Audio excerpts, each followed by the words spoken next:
সমাজ বলে চালাক হন, তার কারণ এই সমাজ সৎ মানুষের বাসযোগ্য নয়। হয়তো বলাটা ঠিক হবে না, কথাটা সত্যি। নেতা, মন্ত্রী, বিচার ব্যবস্থা সব জায়গাতেই দেখছি সৎ পথে থাকা মানুষগুলোকে বলির পাঁঠা বানানো হচ্ছে, আর আগামীতেও হবে। কিন্তু এই নেতা, নেত্রী, বিচার ব্যবস্থা সহ পুরো সমাজটাকে অসৎ বানিয়েছে কারা? এরা তো আমাদেরই মধ্যের লোকজন। তাহলে ওই পদগুলোতে যারা বসে আছে তারা আমাদেরই মতো, অর্থাৎ আমরাও তাদেরই মতো। পার্থক্যটা শুধু পদের। আমাদের মধ্যে থেকে কেউ আবার তাদের জায়গায় গেলে আমরাও সেই একই কাজই করব, অথবা তাদের থেকেও খারাপ কিছু। কারণ আমরা চালাক।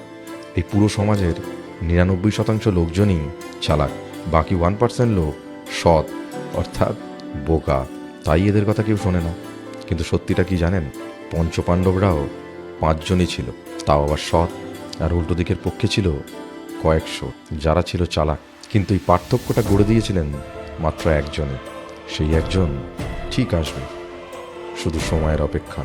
আমাদের জন্যে না হলেও ভবিষ্যৎ প্রজন্মের জন্যে।